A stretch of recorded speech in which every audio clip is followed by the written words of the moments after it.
It forces us to challenge our assumptions. Yeah. Look at things in a new way. For sure. And speaking of challenging assumptions, the last essay in this paper tackles this concept that's, particularly relevant to conservation. Okay. Tipping points. Okay. Tipping points.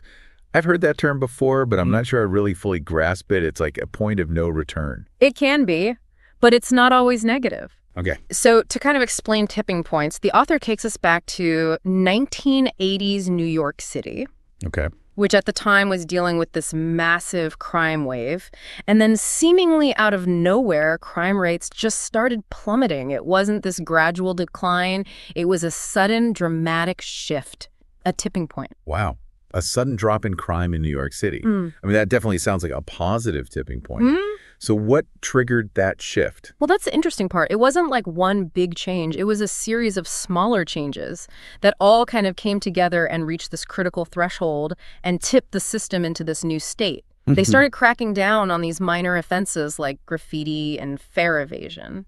So by addressing those smaller problems, they created this ripple effect that eventually led to a major reduction in crime. That's the idea. Wow. Small changes, strategically applied, can have a big impact. So it makes you wonder, are there similar tipping points when we're talking about ecological systems? Yeah, and that's exactly where the author takes us next. Looking at the decline of bobwhite quail in the southern Great Plains. Okay. And this has been a real head-scratcher for biologists because, you see, in some areas, there seems to be plenty of suitable habitat. Right. Yet, the quail populations are still going down. Yeah. And so disease has been tossed around as one possible explanation. Right. But the author here is putting forward a different idea.